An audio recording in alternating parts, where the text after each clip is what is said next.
Hey, Gloucester Township. Welcome to the GT Observer Podcast. I'm Joe Allen. This is Keith Gibbons. How's it going? We're doing February 24th council meeting recap. And it's going to be a long one. This was I feel like a 13-hour meeting. Try to get this podcast out in under 2 hours is what I'm hopeful here. Oh my God. This was it was a long one. Started off with a Black History Month hour and a half presentation, award ceremony. So that on top of... Congratulations to all the recipients of the awards. Some of the kids that got awards. Yeah. Some of the kids that got awards are either middle school and high school. Yeah. And I felt like accomplished most than some of the 50-year-olds I know. Oh, yeah, absolutely. Amazing Yep. accomplishments Yeah. that some of these kids had achieved. So shout out to all of them.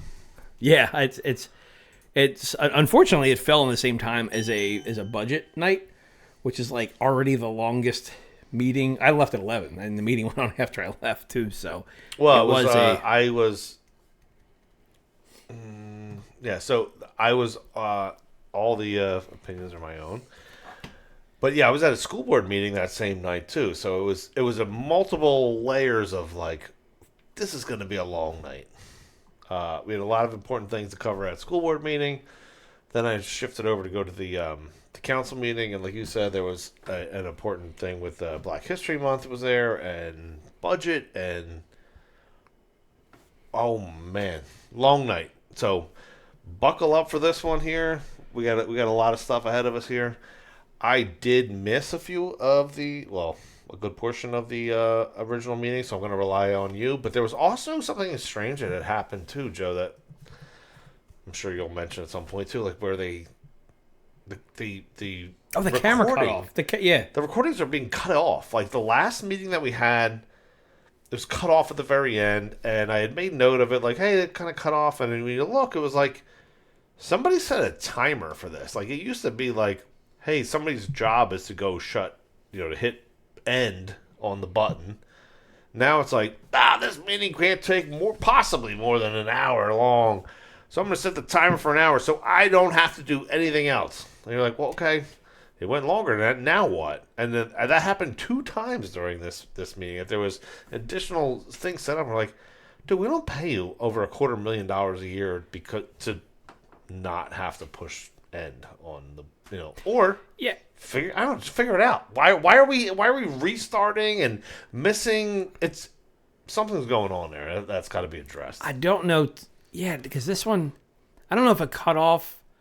I know that the presentation was about an hour, just under an hour and a half. And at 2 hours, it cut off. And then around 2 hours must have cut off. But the first time it cut off, it was probably only about an hour after the meeting. Into the meeting, it cut off. So I don't know if somebody's trying to schedule this so that they could just they just run to their car when it's over, or Either way, we deserve the transparency of the entire meeting so that every member of the public should be able to see everything that happened. If that means you have to go push a button and you had to stay there 5 more minutes and you had to think for 8 seconds, tough. You need to do that. I was at the meeting. I was trying to think of like, what camera gear do I have in the car that I can run out, come back in, and set up the start. So when I had showed up, I walked in the thing, and the first thing I see is you in the audience recording things. I'm like, oh, okay, cool. Joe's got recordings and clippings of it. Yeah, but I was sitting with my my leg crossed and like my camera like sitting on my knee. Your arms, your tripod. After a while, I'm like, my leg's getting a little tired right now. I hope something happens, and during a pause, I paused the recording. And I went back to YouTube, and I saw that it was back on. I'm like, all right, now we're good now. So yeah. I don't think we missed a whole lot. I didn't go through some of the stuff that I had on the camera to see. There was so many heads in front of me, too, that you really weren't getting a whole lot. So, but I figured, I don't know, if something like life-changing happened. That's the thing with cameras. You never know what's going to happen. I mean, that's so why you record, right? I did have like a tripod stuff in the back of my truck, but I didn't have the camera because it's here, right? And so, all right, let's get into it then. So if we continue to have problems, though, I will come with camera gear and make sure that we're good. Although You heard it here first. I don't want to sit through any of those meetings. That's just there's a point where I'm gonna get tired.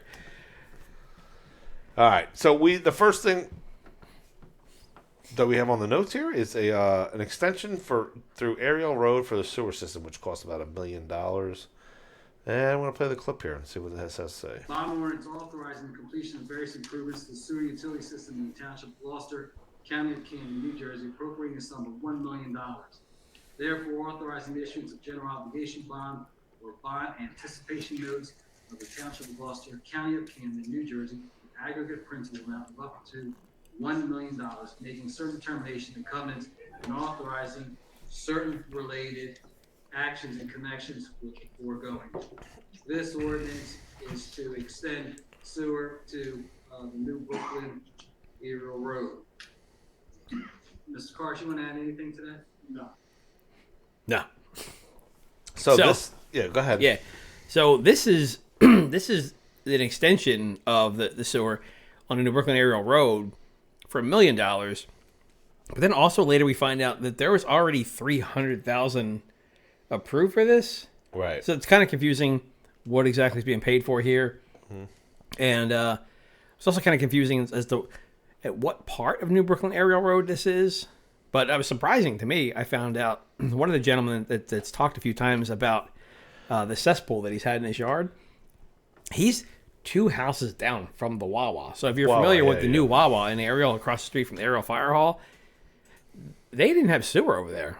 So that was a surprise. Not to mention, he also a former meeting had mentioned that 2016, I want to say it was 13, I think it was. Okay, 2013, where he brought. It was 16 residents that he brought in 2013 to the mayor's office with a petition saying, please give us the sewer system. So it's been documented that it's well aware that this has been an issue. Yeah. Later we'll find out. We just found out about this. That's true. So, yeah. So Dave Leader asked that question about spending the $6 million surplus. I'm going to air quote because it's kind of a debatable. Yeah, depending on who you ask, it's called something different. Before you spent that, didn't you know about this that you're now borrowing for? And it was like, no, we never heard of that before. No. But yet, if you go back on meeting, the guy said, here's the petition, and was holding it up like, here it is. Here's the 16 names that we brought to council to say, or to the mayor's office or wherever it was. Yeah, over 10 years ago. Right. Over 10 years ago. And I'm thinking, I think somebody had said to me, the only reason they're doing this right now is because they need to buy votes. Oh, yeah, 100%. So, yeah. At your expense, by the way. I mean, here's people that have been asking for something since 2013. They're finally getting it now. Initially, it was only $300,000 to run the sewer to them, but now it's 300, I guess, plus $1 million right now. Yeah, I don't know. So, it's interesting. It's there's really no debate that they needed a sewer. No, it's just curious about timing and. Yeah, the timing's curious. All right, let's play. Also, there's also the thought too that we're gonna do a lot of sewer borrowing now and a lot of sewer money now, because it's like the thing is about the sewer now, it's not separate anymore. So your $45 a quarter now doesn't pay for sewer repairs like it used to. It used to just go into a bank account. They saved up the money when something needed to be done. They did it. Now your sewer repairs go towards your taxes. Right? Well, yeah, your $45 just goes to the same place your tax dollars go to now. So they were managing that fine. Their projects they were borrowing too. They were borrowing, but they were paying for it. And projects were happening as it needed to be. But now I feel like we're going to do a lot of sewer stuff now, and they're going to do a crap load of updates now, and it's going to put a really big burden on taxpayers. And I feel like it's going to be like one of those "told you so" moments. You know what I mean? That's a great point. And my argument to defend the municipality is, we would not have probably paid attention to anything that was going on with the sewer system as an. Now we are. And the reason that we are is because they dissolved it. They took their surplus. It was an entity that operated efficiently at a set rate. We all kind of just understood it, but now guess what? We can save you money, taxpayers. We're going to take it in-house, and we're going to do a better job than they can do. Remember that was literally their sole purpose to dissolve it. Beyond that, they claimed that there was no other reason other than that we are going to save you money through efficiencies, economies of scale, and what else? Like there was just, it was, look, hey, we can do it better. Well, show and prove, right? And they have not been able to show and prove. The only savings that we know is possibly maybe like $70,000 in salaries, but true, yeah. So that's what they claim that they could save. $70,000 in salaries versus they didn't even claim that. They mentioned a couple of people. Somebody told it up, and they said, "All right, that's about $70,000," compared to the millions now that are on the taxpayers instead of the ratepayers. There's a difference. At that time, if you guys go back in time, look, if you go onto our YouTube channel, go through the thing. There's a timeline of the MUA. We spent hours. I spent probably if you work 40 hours a week, I spent that on putting together all the timeline of all of the information, all of the clips. Joe and I sat here. Denise Coyne was on, and we broke it all down from day one, from the time that we heard about the dissolution of the MUA through the sewer sale. It's all been broken down for you, and there's great information here, by the way. Yeah. So do yourself a favor. There you go. Subscribe. Share it with your friends. Like this, it's an election year. People need to know what's going on here. They need to stop going to the voting booth and just hitting buttons. Yeah. No, it's not buttons anymore. Just circling stuff. Pay attention. Know what you're doing. You don't have to do a whole lot of research. Just subscribe, and that's it. You got some stuff we here. Can tell you exactly what's going on. You can make your own decisions. These are our own opinions of the commentary that goes behind it, but we are bringing you the facts, and you can make the decisions on the facts that are out there, right? Yep. So, with those facts that we brought during that whole, dissolution thing there, leads us to today of, where we are here. And it's nothing more, in our opinion, than it was an election year. We needed to not raise taxes so that people will vote people back in to office. And here we are. Now we didn't sell the sewer like was the ultimate goal, in our opinion. And now we're going to be reactive to situations instead of being proactive and maintaining the systems that we currently own. It's like having a vehicle and you're like, I'm not going to do an oil change. And you just wait I'll just wait till the engine blows up. Listen, like another engine. We got an engine blew up. Yeah, exactly. We're going to put a new engine in. Hey, we're going to borrow it. You'll pay the bill, right? Yep. That's kind of what we're doing. And it's a sad state of affairs, in my opinion. First person up here to ask some questions. Well, first person up that I clipped. Denise Coyne. Everybody knows her. She's got some good points about the sewer here. Good evening. Denise Coyne, Cheese Landing. One, when the township tried to sell the sewer system for $143 million to pay off the debt, Tom Cardisd said we'd be in a tough financial position if the referendum failed. So I'm wondering, how does borrowing $1 million for the sewer align with that statement? And if the money was supposed to be tight, how can the township afford to take on new debt? And I'm wondering if the borrowing for the sewer is going to make our property taxes go up or our sewer rates go up. And let's see. Also, when the township bonded the $585,000 on December 23rd, Mr. Ricardo stated that $300,000 of that $585,000 was to connect this neighborhood to the sewer system. So, interesting. Or we're now borrowing another $1 million on top of the $300,000. And if that's the case, what's the total cost to hook this neighborhood up? You think he knows that? No. But absolutely not. A good question here. Will our taxes go up now because of the sewer improvements, or will our sewer rates go up? So if you think about it, there are still people that have septic systems that maybe don't want to pay tax increases because they're not on the sewer. So really, anything that we borrow for the sewer should go against the sewer rates. Which is an excellent point to clarify something that I don't know if you clipped anything because I didn't have anything to do with these clips, but the comment has been made about taxpayers that the surplus went back as a tax relief to the taxpayers. Taxpayers is different than a ratepayers. Ratepayers are who paid into the sewer system in order to generate the surplus that was then given back to the taxpayers as a rebate. So yeah, technically, if you have a septic system, you got tax relief last year, and you didn't really deserve it because I don't know the word deserve. Well, you didn't pay into that sewer $6 million, so you shouldn't have gotten tax relief from that.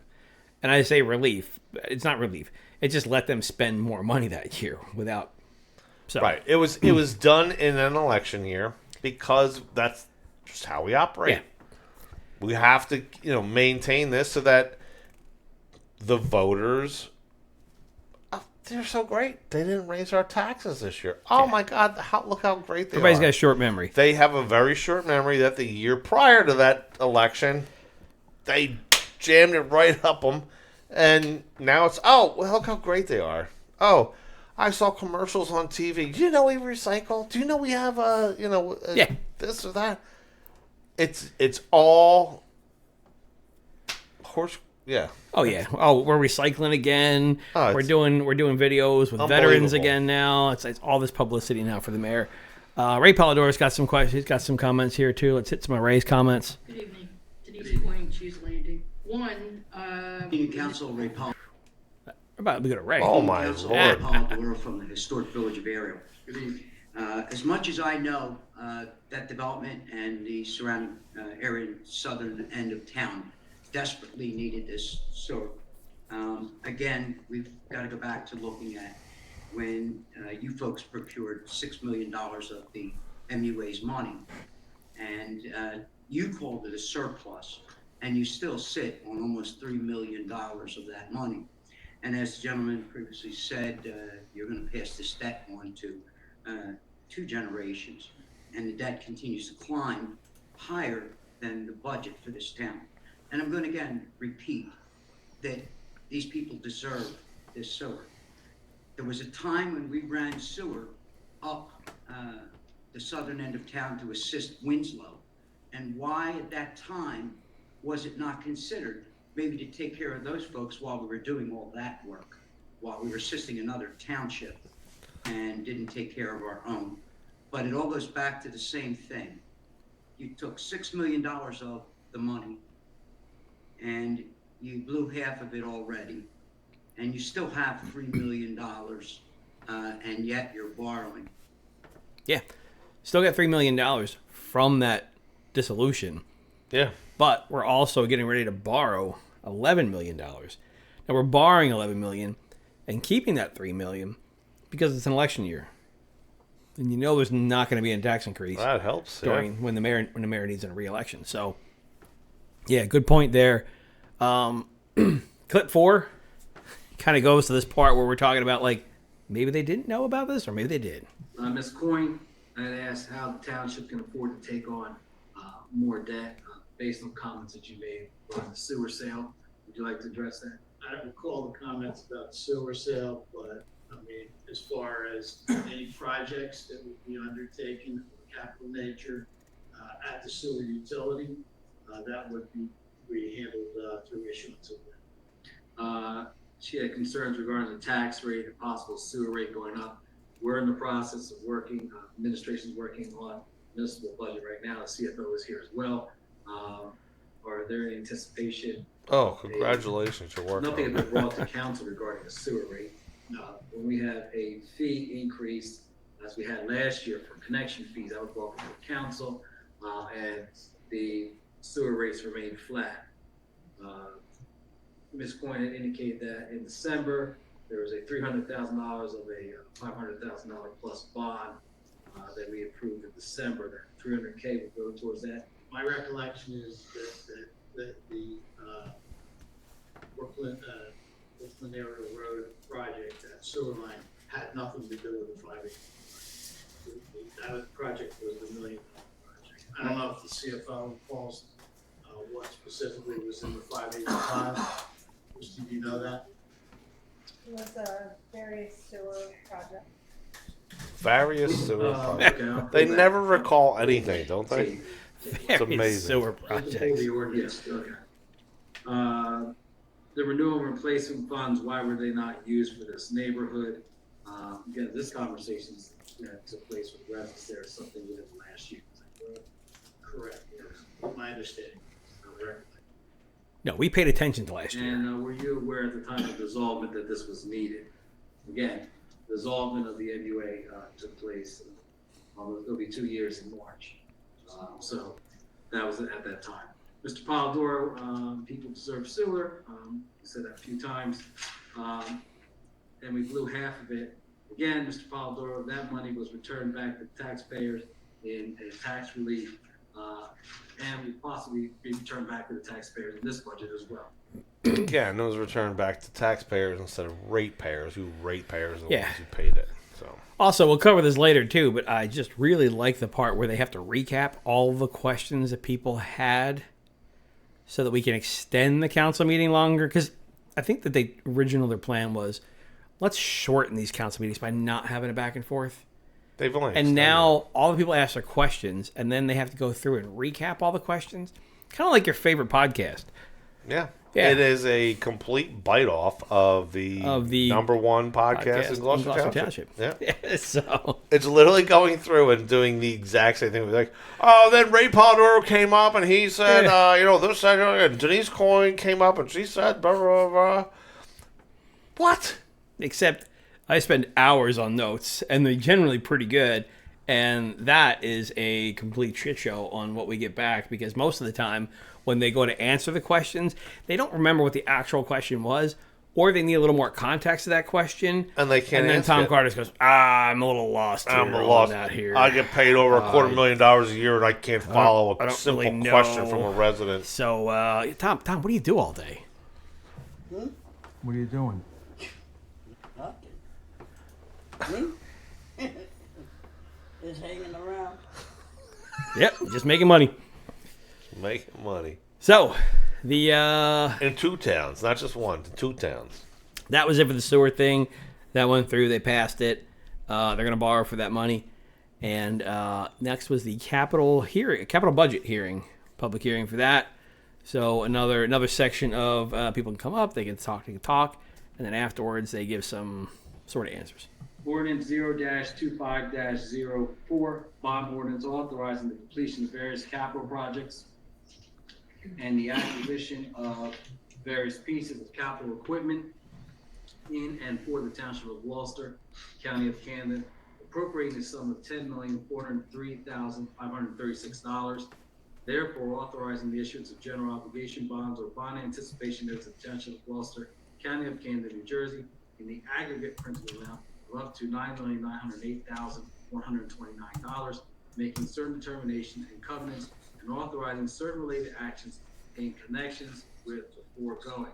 This is our annual capital budget that will address reconstruction, repaving of various sidewalks and curbs in the township, reconstruction and repaving of various streets that are identified in our capital budget, various drainage improvements throughout the town, improvements and upgrades to various parks and playgrounds, recreational facilities, acquisition and installment of various traffic signs, improvements and upgrades to various township buildings. Oh my acquisition of God. heavy equipment I for the know, Public it's- Works Department, acquisition of various vehicles and equipment for the Public Works Department.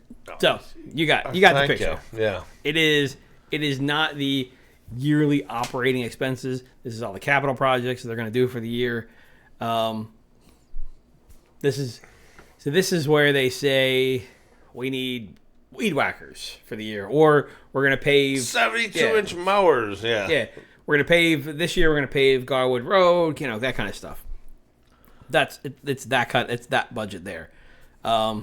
lights on soccer fields. We need lights, that kind of need stuff. a BMX park. We need pickleball courts. These are the projects for the capital. These are the ones that you look at and you go, damn, I don't know. We're kind of in debt. I don't know that we need those. But this is that budget here. Dave Leader has some praise for Mr. Cardisd for kind of tweaking the budget. He didn't really tweak it, but he made it seem like he did. So, Okay. Dave Leader, Huntington Avenue, Glendora. I think this is the one last meeting where Mr. Cardisd was given accolades for cutting items out of this. I think that was this issue. I think that should be recognized for good performance in tired times when there's money to be needed. That's suck at I'd like to see accounting. you do 2-3 more rounds of paring back. Take what you need to maintain, obviously. Take what you need that you've made commitments to, obviously. But if there's internal things that can be delayed for a year or can be put in a budget that is not yet approved, add them to the budget. Do that. So yeah, it's kind of, what Dave and many other people have said here, and what we've said for so many years, right? Like you're in this amount of debt right now. Let's put the brakes on some stuff. Let's feel some pain for a little bit. It's never fun to like re-budget stuff. It's at home, right? It's not, you want to go out and buy a sports car, but I'm going to hang on to the beater for a little bit. It's that kind of stuff. That's what people are asking for. So yeah, I guess he said that he did some tweaking before and he saved some money. And Dave's basically saying, let's go a little further. Tom Cardisd, the business administrator, had mentioned, I don't know if it was this meeting or the meeting, it had to be a meeting prior because I did an open request on it. He said that there was $19 million in requests from the department heads. And the department heads means like, hey, Public Works, what do you guys need? Hey, what do you need? Like, all the different departments out there. And then he kind of whittled it down to only $11 million from $19 million. So I asked, all right, well, if you got these, wants or requests, like pie in the sky, I understand how budgets work. It's like, hey, what do you guys need? And then you kind of think about it and say, all right, does this make sense? Okay, actually, in the long term, this actually is going to save us money. This one here, dude, are you serious? Like, what? Why do you think you need this thing here? Are you nuts? Oh, okay, this street here needs to be repaved. I agree. I've been down that road and I lost a wheel going down the street, and I ended up 3 wheels on my tire or my car or whatever. You know what I mean? So they whittle it down. It's not hard to whittle that down. That's literally your job, and like come up with other ideas of how you guys can come up with. Yeah, I mean, if you need some equipment and you absolutely can't make it through the year without that equipment, all right, you got to buy that equipment. But if you're like, you know what, it's going to be a little bit tougher because we need this equipment over here, but then we're doing this project over here. Maybe split it up a little bit. Maybe you pause this project and use it over here. But last thing, David, he tried though to take it as if it was like a credit, like, hey, oh, hooray! I whittled it down from $19 million or 11. Like, dude, are you kidding me? Seriously? Recently, as an example, and not to extend this thing longer, but there was an example of like, we need 2 more people to do X thing because it's hard to do X thing. Yeah. Oh, really? So, wait, hold on a second. So we need to pay 2 more people for a job because it's hard for you to do your job? Guess what? It's hard for everyone to do their job. Yeah. He could have started Why does this. everyone need to pay all that? Because it's insane. I mean, look, if you asked everybody, give me a wish list of everything you wanted, and then they come out and they say, we need $100 million worth of stuff. And he comes back and goes, it was $100 million, and I got it down to 11. Yeah. That's good. All right. Thanks for not spending $100 million. Yeah. But like you asked for a wish list of money. Everybody else. Yeah. Right. Yeah. Put me in there for a couple weeks, and I'll just go, it was going to be $1 billion. It was going to be $1 billion. But I said, you know what? 11 million's fine. No. All right. One of the questions that Dave had here, we don't need to clip it, was he asked, hey, I see Marksman out there doing a lot of landscaping for us. That is a hot topic around town. Yeah, Marksman's a landscaping, donor. They're a political donor. They are. And so people are kind of like, when people think about pay to play, and they're like, well, they got a lot of contracts and they give a lot of money towards campaigns, and there's a lot of Marksman trucks on election day with signs on them and stuff like that. Why are they doing our work? And I mean, so the answer, I was somewhat satisfied with the answer too. He did mention that Marksman does a lot of retention basin cutting. Retention basin cutting is a bit on the tougher side. I only know this because when our retention basin... Oh, here we go. Joe and his HOA. Right? Look. He's trying to sell this off. If you guys are interested in buying an HOA, Joe is I don't want to be. it. I don't want to be in the HOA anymore, man. But our landscaping company flaked out. That used to cut our retention pond, and because I'm on the board of the HOA, I couldn't let it go. So I got on my little riding mower and I went over to do this retention basin, and the retention basin is enormous over here. There's actually 2 of them, and I got on my little mower and I'm riding it through this thing. Hours I'm back there, and then the neighbor came out. He's like, "I'll help you out too." He went back there. He's got a 0 turn. 2 years We're both out there just mowing, and my neighbor comes up and he goes, "Whatever company comes up next that wants to do this, whatever they'll pay, let's just pay them." Retention basin mowing sucks. You're on up hills, like retention basin, and then they're not. It's not the best land. It's not like mowing a ball field. There's crap all over there, right? So it is tough. I'm not discounting that. I would say I would argue do that. You know what I mean? So they claimed that was put out to bid, and they were the lowest bidder. Is what that part? I'm not. That part I don't know if that's exactly true, because I do know. And listen, let me disclaimer, because in case Anthony sees this, I do know Anthony Marks he was a school board member. When I was on the school board, I like Anthony. He's a good guy, business owner, smart. I don't, dislike him for having government contracts, but at the same time, I can read between the lines here. I'm not an idiot.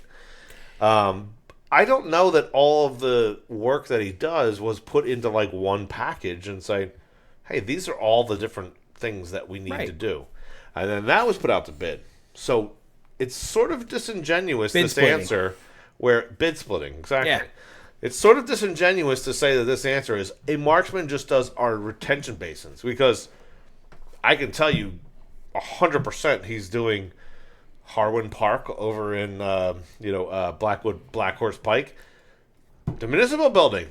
I have videos going down there of recording different things, and Marksman is out there doing that. That's a park. That's the municipal building. He's doing landscaping, all of those different things. If they are put into like individual contracts, not one whole hey, you guys are the ones that we call on to do leaf collection, that you're allowed to go dump the stuff over here. Hey, are you doing sticks and everything else that you're bringing over to Public Works, that we're now paying for a grinder that we're paying $1.4 million to grind up? Are you doing all these different... That's not all put into one bid. Sorry, Joe, but don't sit there and tell me that it's, he's doing retention basins and he's a good guy because he's doing retention basins. So no, I'm not.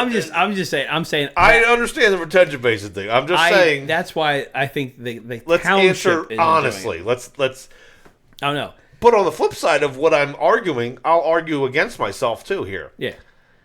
From what I understand, there's Green Acres money, which allows us to spend Green Acres money, which is not come out of taxpayers in Gloucester Township's pocket, comes out of state. The state, which is able to be spent on things like Marksman landscaping, which does the main maintenance of that. Yeah. So to be perfectly fair, I do understand that there's multiple sides to that coin, but even if you're looking on this side of the coin and this side of the coin, there's still the side of the coin, and that side of it is the only maybe reason, where there's some gray area. I said the only reason that Marksman has a target on them They actually have a target on the truck, but That's literally Yeah, their there's Mark. literally- Mark. But Yeah.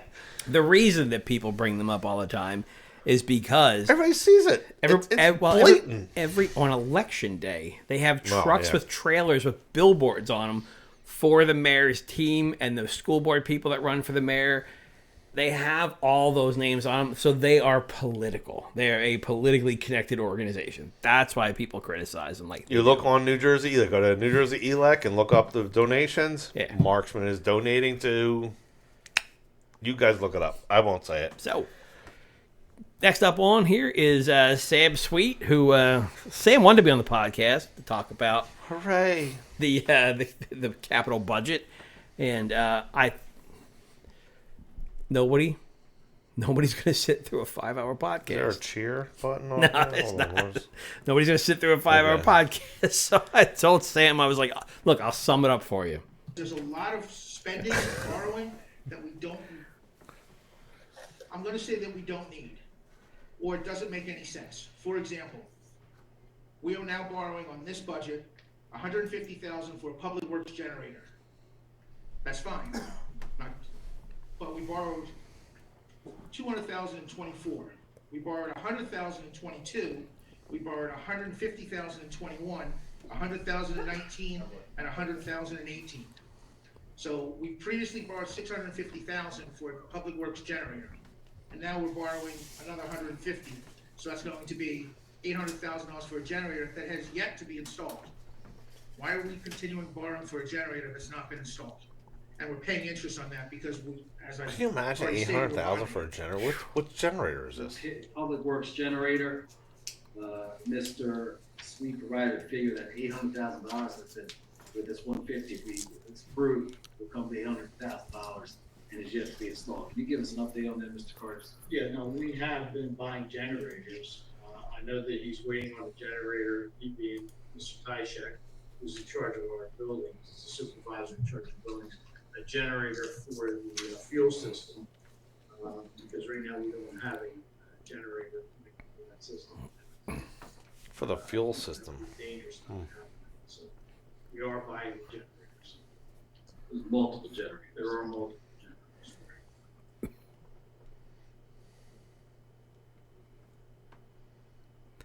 Yeah, so during that, you couldn't hear, but if you were there, you would see Sam Sweet having a seizure in the back. Because Sam's been asking about these generators for years. Because it is up to It's a $800,000. reoccurring cost that we Yeah. see them borrowing for all the time. And he's asked for receipts for these generators, and the generators haven't been purchased. But yet, you hear them say, we've been buying generators. Yeah. But as far as receipts go, nobody has receipts for generators. So either one, they're lying, or two, they violated the Open Public Records Act and they will not. They refuse to send the receipts. It's our money. We have the authority to ask for those receipts, and he was denied that. Or what you just heard is a blatant lie. Those are the only two options that you have. Oh, is there a third, Joe? Or No, I mean, look, either you give Sam the receipts or you didn't buy it. right. it's that simple. No two ways about it. It's that simple. So other things that have come up too here, let's hit clip 8 here. engineering designs. In '22, we had engineering designs totaling $111,000 for projects around the township. I'm not against the projects around the township, but to the best of my ability, through Oprah requests and everything, those projects have not been done. Yep. Cannot find any invoices on those projects. '23, we have $31,000 that was borrowed, $31,800 that was borrowed. And in '24, we have borrowed $90,600. Now, these are engineering designs. Not saying that there's anything wrong with getting a design to build a project, but if we're not doing that project, why are we borrowing and paying for a design, especially one from '22? $111,000 is a lot of money to borrow and not do a project with. Yeah. So there's a lot of things. The library bathroom is one of them. If you go into the library bathroom, the Black Horse Pike. Yeah, 1983 at the latest. 70s. I was thinking 70s. Yeah, okay. it's well, 83. but That's why I say latest. they borrowed years ago to redo that bathroom. It's never been done. The roof. They've done parts of the roof. They've taken out hundreds of thousands of dollars Right. to fix the roof on the municipal building. Multiple times they've borrowed for this. Yeah. enough to probably build a new municipal building. Right. So, And I don't know about they- that well, much, but and they've said, we have done work on the roof. How much does a roof cost on a municipal building? It can't be possibly be what are $1 you, a million. roof bro, Joe? It can't be $1 million for a roof. No. I know. That was brought up, but some people said, but these road projects, we've looked at this for years. So there's a road project that'll say we're gonna pave Peter Cheeseman Road from this intersection to this intersection, and then the next year, so the first year you pay for the design, and then the next year you pay for the actual project. So what we did, what Sam did. And then what we were reviewing back while we were sitting in the crowd is I've got the budgets from this year, and he's got all of the engineering designs that they've done over the last years, and he's calling them out to me, and I'm like, that's not there. No, it's not there. It's not there. And there's all these engineering designs, hundreds of thousands of dollars worth of engineering designs that we've paid for the years. We never actually did the work for them. So do we ever actually get engineering designs done, or do we just borrow on it? Remington and Vernick is one of the biggest scams It's another donor too of the entire state of New Jersey. Like, it is sickening, absolutely sickening if you see the bills that get paid to this company, and then the work that they actually produce, and then the money that they donate. It doesn't matter if we are in a Democrat run town. They donate to the Democrats. If you go to a township like, say, Washington Township, for instance, they are there's a Republican, committee over there, Republican mayor maybe, I don't even know, but it's a Republican town. I think so now. They donate to the Republicans. They donate wherever the money's going as far as the power. The amount of money that they donate is absolutely sick. It will make you throw up if you look at it. And the reason? Guess what? They get paid all this money to do these designs that don't even matter. It doesn't even matter because you didn't even do the project, but you're just, hey, where does the boiler need to go? How much does it do this thing? And you just constantly just pay them hundreds of thousands, millions of dollars. And it's just, oh well. It's sickening. Absolutely sickening. Also, if you remember a couple months ago, remember the batting cage thing that came up? We were going to do batting cages over in Erial. Yeah, I remember that. And it wound up being $1.4 million. But we actually already borrowed $300,000 for that batting cage project. To do a project that's not going to happen. And then we found out it doesn't cost $300,000. It costs $1.4 million. Yeah. Oh, well. So that money... We borrowed that money already. We already borrowed that money. We didn't say, we didn't use that money, we didn't give it back. Yeah, that's like going to, I guess, Amazon, right, as a homeowner, and putting something on a credit card. Your credit card's attached to the account. You buy it, and you're like, sorry, we can't ship that to you. And you're like, oh, well, okay, I can't return it either. We borrowed it. Yeah. We're just going to pay it for the next 30 years or something. And so it's another one of those things that we borrowed for. Didn't actually happen. But if anybody ever needs batting cages again, and we actually can get approval for batting cages or whatever, we're going to have to get that money somewhere again. Because that money isn't just sitting in a batting cage fund, right? That money's spent. We spent it on something else, and... It reminds me of Tom Cardisd talking about we canceled that debt. Yeah, we canceled the debt. No, that's not what that means. No, we still borrow. We still are on the hook to pay it back. You still owe it. You took it off your books of what we owe as that. You transferred it somewhere else. Cancel anything, Tom. Okay, maybe from an accounting definition standpoint, but all right. So we aren't idiots. Speaking of sports fields, all right, big topic right now is this whole TBAA soccer field, Valley Brook thing. This to me is sickening anymore. But go ahead. So right now, they need it's like $1 million or something like that. I forget.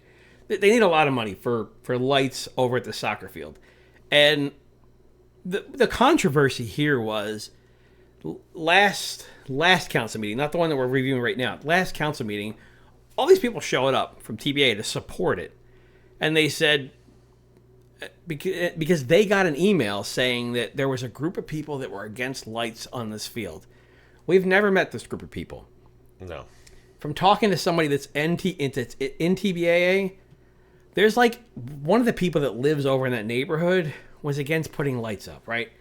There's no, like, if you think, when you There's first, no group of yeah, people. first thing you think of when there's a group of people against spending money on these lights, you think of, like, the people that Us. show up, us, the people that show up at council meetings and say, hey, we should do some responsible stuff. Not us, right? Didn't exist. They made this, like, boogeyman up that's gonna, like, come and, like, take lights from children. So Sam has an idea here, and it's something that happened before, right? So apparently Ariel Little League, they needed lights at some point, and they didn't want to wait for the whole process Wow, what a of novel going through idea. like approvals, right?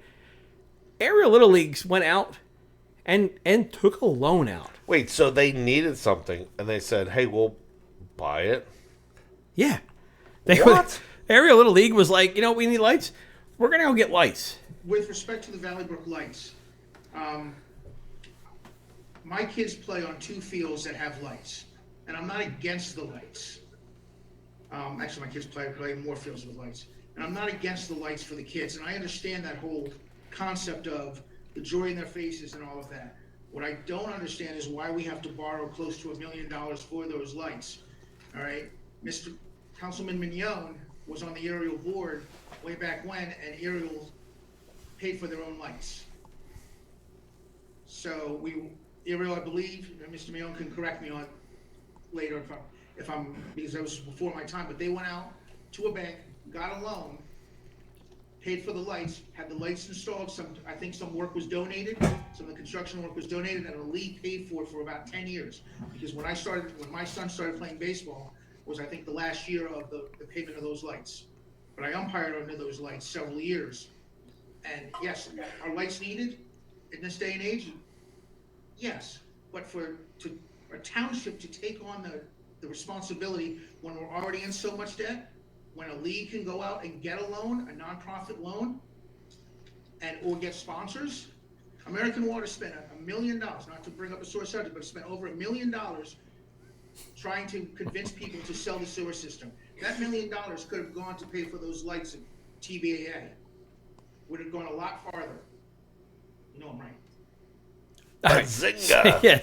So I mean, to kind of prove that that actually happened. I mean, Orlando remembers this actually happening. We came back up again and asked about the lights, not against the lights. Why borrow $1 million to get lights? Erial paid for their lights. That is true. Erial came to council here and indicated they did not want to wait to have lights and that they would go out and secure lights on their own. And as council, I think I was only a member of council. Were you here, Michelle, at that time? Okay. We're like, sure. If you want to go out and borrow and pay for them. Mr. Sweet came back up again and asked. Yeah. What a great idea. A novel idea. The TBAA and Ariel are non-profit organizations, right? They can get donations. They can get those donations. Fundraisers. They can get fundraisers. They can raise the money for what they need. The town is not obligated to. No, that's the thing. We do the best we can, and look, if we're in a situation where we can't do something because we're in some sort of financial. Hey, look, it's going to be a lot on the taxpayers.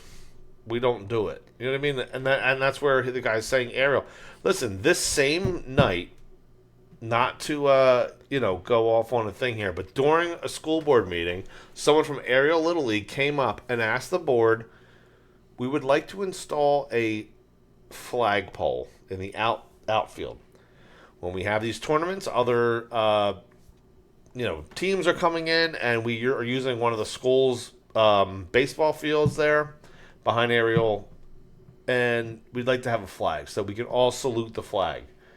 They didn't go to the school board and say, "Hey, can you guys pay for a flag to go get put up over here?" Huh. No, they came and said, "We will pay for it. We're asking permission to be allowed to put that on your property." And this was before this actually took place, because I was at the school board meeting and was asked that question, left and went to the council meeting, and Sam brings up this point about the lights being funded by Ariel, and I'm like, Ariel Little League, I mean, God bless them. They're out there. I see them all the time out there trying to push for sponsorships, and they're trying to the snack stand and like all this. That's what they're supposed to be doing. And I'm not knocking TBAA for not doing that. I don't know that they aren't doing that, so I can't say that they're not. But at the same time, this particular topic, in my opinion, has been politicized as a like against certain people thing. It morphed into a, hey, there's people against the lights for TBAA soccer, into, hey, Field of Dreams really needs this, and you guys hate, disabled people, or you know what I mean. It's become a whole thing that no one asked to get into this, argument, and it's just it's so weird. There's a lot. There's a lot of these people. Won't somebody please think of the children? Right? There's a lot of these people that want to say, it's just the smiles on the kids' faces when you see it. I get it. It's fantastic to have these sports complexes for people. But when you see things like Ariel going out and doing it, look, I think all these people that are really passionate about this stuff, show your passion then. Don't just show up to a meeting and ask for a hand up from somebody else. Go out, sell some products, ask for some sponsors. You can do this. This is proof that you can do this. This is proof that you can do this, and you can do more than what the township can give you. They have I would argue though that, not to get into an argument with you on here, but look, our opinions are different. This is great. Right, this is a great example of it. I would say someone who has the situation where they have a kid playing in the Field of Dreams or like in that league there, it's different than somebody playing in TBAA soccer. 100%. TBAA soccer is where it all originally started from, that this is TBAA soccer's thing. So the ask that you're talking about going out and raising that money, I think is directed towards TBA soccer, not somebody who is using the Field of Dreams as 100%. a. Yep. Okay. No, 100%. So we are on the same 100%. page. Okay. 100%. Yeah. Because I don't agree that the people who have children in that thing should be out there raising money for that. I think that's no. Okay. No. TBAA is a. If your if your registration had to go up from, I don't know what it is, $100, a player to $120 to pay for the lights for the next fight. Yep. Sorry, that's what it's $120 now. Not against Field of Dreams. Not something against Field of Dreams. Not against the Jake's Playground either. Right. So right, it's all, and that the Jake's Playground's in the same complex, and it's like somebody sat here. It feels like. I don't know that they did. It feels that way from being involved. Somebody kind of put this all together and said, "We can make this a thing against." Yeah. We're gonna make up this fake boogeyman that said that we don't like fields for children or anything like that. We're gonna make this up. We're gonna have people come out here. And they're gonna give their positive spins on things that nobody's actually saying no to, so that we can also get lights for TBAA. That's exactly what we're doing right now. Yeah. We can score political points. We can use it as an attack because we know they're going to talk. Yeah, it's a whole thing. Yeah. Another one of the things that Sam threw in there too, which is just one of those crazy things, is a cash counter, right? So, capital budget. Capital budget is your street needs to be repaid. Yeah. The street in New Jersey is like $1 million a mile. Yeah. Think of all your... $800 cash counter we need to throw in there. We need to borrow for that. We can't... Yeah, cash counter. Like, if you watch your drug dealer movies, they put all the cash... They put all the... flips through it, right? They got cash counter, but it also scans and it finds if there's counterfeit money, right? So they need $800 for a cash counter. I'm not saying they don't need a cash counter, right? But what I am saying, and what Sam's saying here is, don't take a 10-year loan out for an $800 cash counter. So most people that are watching this podcast, even if they had to save up for a month, could buy a cash counter. If they knew that cash counter was going to count them $800 now, or it's going to cost them $2,000 over the next 10 years, would they borrow for it, or would they just be like, yeah, I'm just going to spend the $800 I have? It's ridiculous. You're asking a township with a budget of $70-ish million. Hey, we can't afford an $800 cap. We need to borrow for that. We can't put that in the tax levy because Hey, by the way, it's an election year. Just keep that in mind. All right, Dina asked about TBAA also, and basically we've kind of covered this already. TBAA found out about the light issue being on the meeting, on the agenda before the agenda was ever posted. But also the agenda doesn't say anything about TBAA lights at all. Yeah, we've covered this last week. Yep. She brought it up. Somebody from TBAA showed up there and said, "Hey, I'm one of the trustees. We found out about it like everybody else did because it was on the agenda." We found out in an email. Yeah, we know the email was February 4th. He said it was posted publicly like everybody else sees it. That is not true. It was not posted publicly. Somebody go back to our last podcast. Yeah. It was we put the proof out there. And the administration reached out to these people and started this off. Stacy the Smariglio, I believe her name is. I guess. Yep. She claimed that TBAA soccer can't play matches with temporary lighting, which I looked it up and found instances where people are playing with. You can play with generated temporary lighting. So that's not even the issue here. That's not even. No, it's not. The issue is the issue for me at least is like if your organization wants lighting, go get lighting. I'll buy That's cookies. Not even the issue for me. The issue is it was used as a as totally, a whole thing. Totally political. It's totally political. Not even that they can go raise the money. Anybody could go raise the money. I'm not saying the township shouldn't be, subsidizing these things and helping along the children and all that stuff. Again, to your bits here with the children. Where's that? Here we go. Won't somebody please think of the children? Yeah, they should be thinking of the children, but it's so apparent that this is one of the things where somebody at a meeting was like, "Oh, I know, we could use the lights. We could say they're against." You know what I mean? It's Hey, they knew that. Call me a conspiracy theorist. We've been right about a lot of stuff around town. When you're that much in debt, right? Call me a conspiracy When you're that much theorist. in debt, you have this guilt. And when you see something that you're like, we probably shouldn't do this, you have to think of that excuse ahead of time, right? It happens. So Nancy Kelly, who's not actually Nancy Kelly, we found it later in the meeting. Yeah, she had some budget questions, and basically what happened was, so she kind of said, look, we borrow from some of this stuff, and then we don't actually use the money on that. What happens to it? And here's kind of the explanation. Ms. Kelly, how can we, bear with me for a second. Okay. What we paid for goes to that project. That we're not moving line items to Thanks, another Mikey. line item, and that it's meant for that particular project and not a special interest. Do you want to comment on that? No, because I don't know particularly what instance we're talking about. Oh my God. There are times where we budget for things and they come in under budget. There are times when they come in over. There are times where they're exactly where we anticipated them to be. There are times there are transfers that take place regarding those projects too.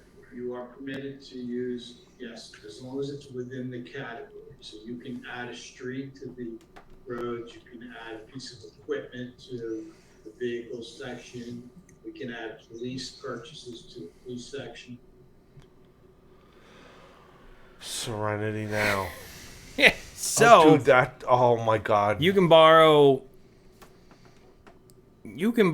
for, you can, as long as it's in the same category of things, I guess. So you can borrow for roof repair, but then also just buy a golden toilet if you wanted to. So it's just. Did you change the color? I'm just messing with the color here. Because you thought I was going to get mad, didn't you? I was going to go something mad here. That's hilarious. But you can, yes. So oh my God, he. As long as it's in the same category. So you can borrow for, you borrow for a playground here, but then say, you know what? There's not a lot of voters we like over there. We're gonna go over here and spend some money. So you could do that. You could pull in the heartstrings for somebody over here and go, this poor playground over here. Yeah. But then go throw one over there in cobblestone or something like that. You know what I mean? So you can swap money after you borrow for it. So that's a thing. All right, we talked about funds that were necessary to show proof of. People were like, in order to borrow. Why are you borrowing for the recycling truck? $235,000. Why are you borrowing for that now if it takes 2 years to get one? And their answer was, well, we need to show that we have that money. I would assume as a municipality, and I think somebody else went up there and said this, if I'm not mistaken, but showing that you have an ordinance passed in town saying that we are approving paying for this should be enough. I mean, this isn't, I'm not, John Doe walking up and saying like, hey, guess what? I need to borrow for an $800,000 truck. And they're like, all right, John Doe, show us that you have the money before we start building this truck. No. This is, hi, I'm Tom Cardisd. I get paid $230,000 a year I'm the business administrator from Gloucester Township. I'm also the business administrator in another town. Listen, we passed an ordinance that says we're going to be able to borrow this truck. We're going to steal that money from the taxpayers to pay for it. So here's the ordinance that, I just thought of something. What? Tom Cardisd costs as much as a garbage truck. No, it was less than that. I thought it was like $800,000 or something for the truck. I think it was like $235,000 for the garbage truck. No way. No Yeah. way. No, I think it was. I think You got to be lying. Dude, 200,000. That's it. I think it was like $235,000.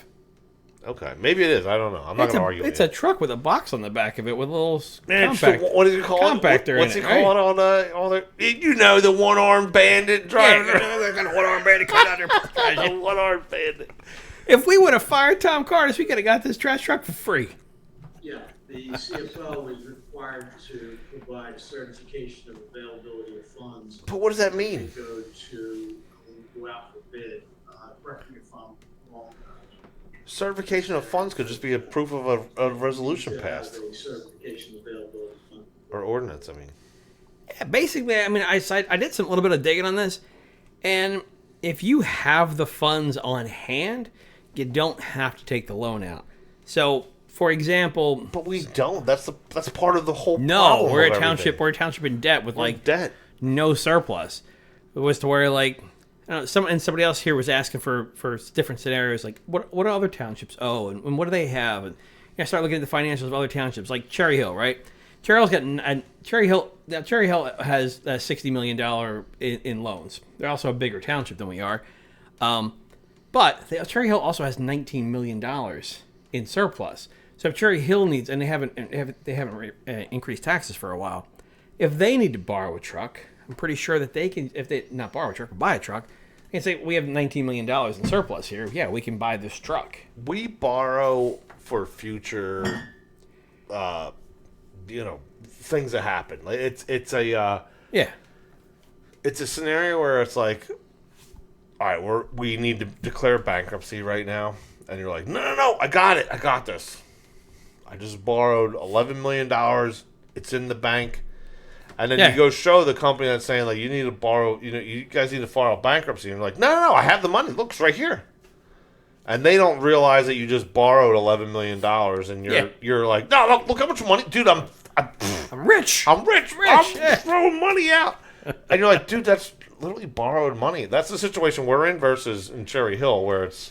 We have this big surplus, which Tom Cardisd would say is wrong. He would say you see a surplus that big is wrong. He says it's overtaxing the residents, which to a degree I understand that sentiment, but we're not in that situation. We are we're putting everybody in debt for a long term, for the long haul here. Mercado. So a resident, I forgot her name. She came up and she said, "Look, you talked about this MUA money and how it got returned to the residents." And people are kind of like, I don't recall a check. I don't remember. Yeah. And so Mercado answers like, where this money came, where it went to. Okay. Mr. Don Savage from Hilltop asked about how has the $3 million been returned to taxpayers.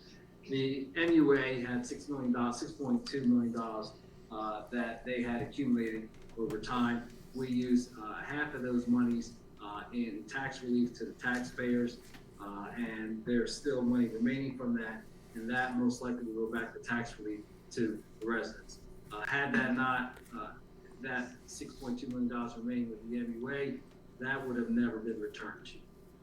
I'm very disappointed. I'm getting word salad here, and I don't even have Yeah, dressing. that's just so. Yeah, all horse crap. We gave you that money back because it was going to be so much worse Yeah. had we not done this. No, Well, you just he claims the MUA would have never given that to you back.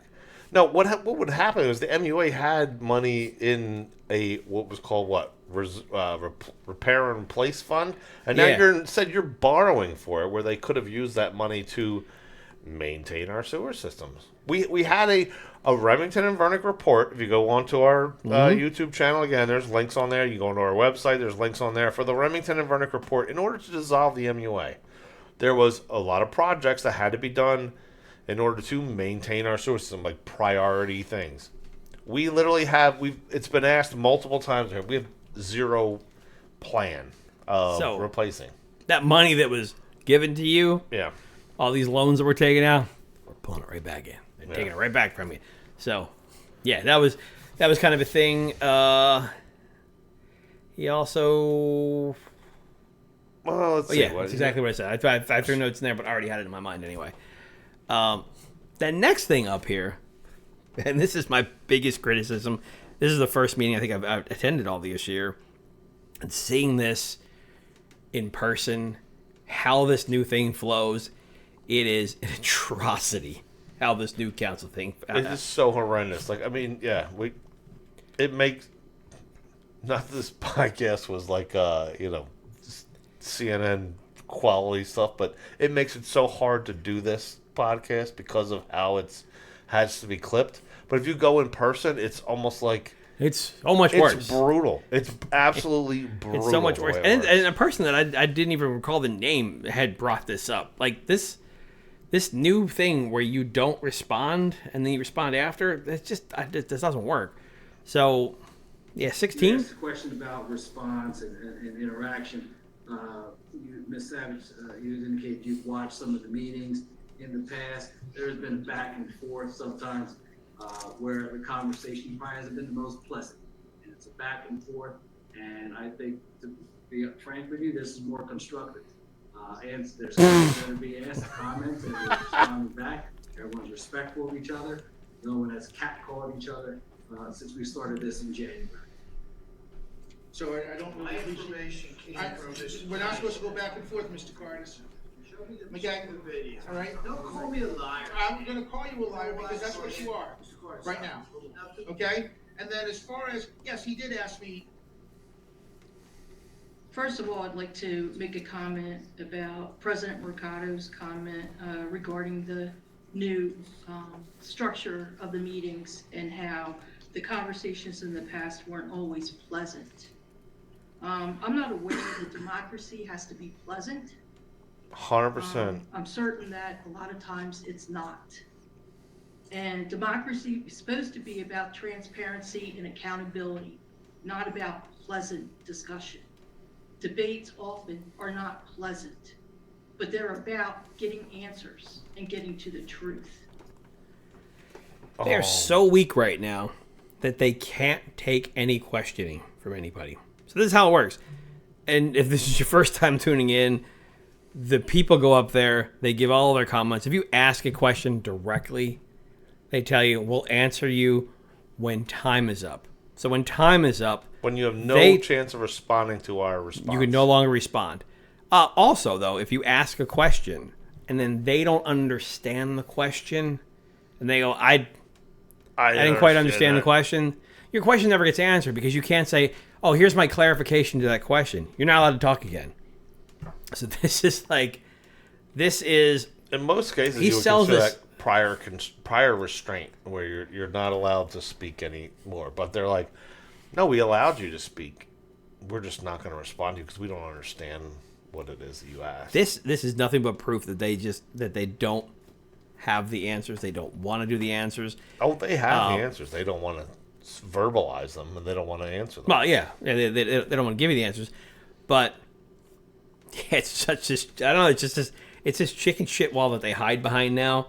That they can, after you are not allowed to speak again, they can give you whatever answers you want, and you can't challenge them anymore. No. So, is your government working for you anymore? Just checking. Anymore? It never did before. Not here. It hasn't. No, not here. It hasn't. It hasn't. This government hasn't worked since I moved here in 2016. It hasn't worked. Yeah. Since I started paying attention, it doesn't work. But she's 100% right. Like, democracy is not. It's not supposed to be pleasant. And Councilman Albright Troxel, you're all right with Albright? That she brought that up. That people need to be pleasant. No, they don't. People don't. You don't get good answers if there's not any debate, right? You and I just simply talking here on the podcast. We're doing the podcast of the same thing. We're doing, but we don't always agree on it. You and I can sit here and have a debate back and forth. There's times. Look, I'm on the school board. This is only my opinion here, but behind closed doors in committee meetings and stuff, there's debates happen back and forth, and you don't get to the good answer unless there are actual. I can hear what you have to say. Oh, you know what? I didn't see it from that standpoint. They hear what I have to say. Oh, you know what? You're right. I didn't hear it. You don't get to a good answer if you don't have dialogue back and forth. Sitting up there as a tyrant, rolling over whatever happens and saying, no, I'm going to not know what the heck you're talking about, or don't need clarification, or don't want it. You only get one side of it. You will get what they want, and that's it. And beyond that, it's so infuriating to sit there and listen. Like, there was a response happens. Too, and then I don't really go up and ask questions to council, but there was a response to a question that somebody else asked that brought a new question up, and I thought, right, if there was back and forth there, now I could ask this question because now I have a new question that I didn't have to go before going to the meeting, right? And that's gone. That's completely lost now. And it's not that they actually or listened to what those responses were in the past, but at least there was the chance of it, and there was some sort of response. Yeah. What has been taken away and what has become more clear, and I had said this a couple podcasts ago. Like, I think that there's something too, like where somebody had told them like, you can't respond right away. You need to like put some time to it because you're going to answer in the wrong way. That's going to come out and shed a bad light on you. Well, I think, like I brought up the, typing an email out at work. You're pissed off at somebody sends you an email. You're like, what? Yeah. And you type the email out. Don't hit send, but just you got it out of your system. And that's kind of what they're doing here is we'll let you talk. Let's cool down because you saw what happened. And I don't know that you clipped it, but there was a part where the council president had to get up and go to the bathroom, I guess. It was a long meeting. It was...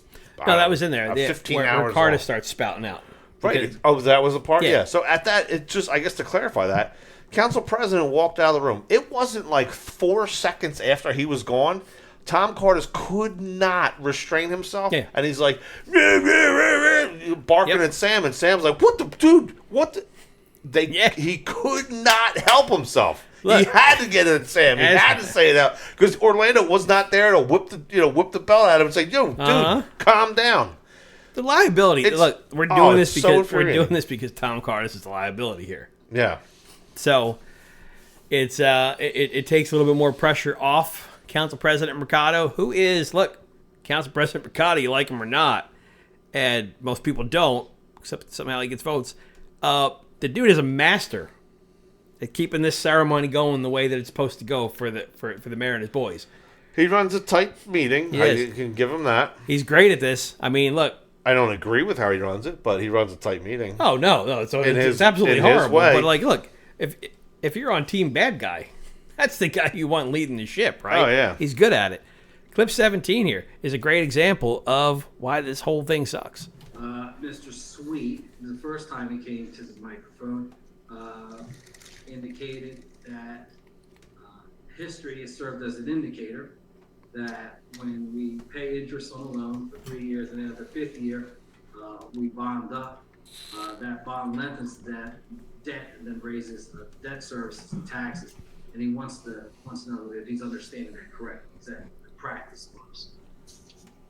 I'm a little lost with the question, so I'm lost. run that by me. Okay, that we pay for a, It's just explain it earlier.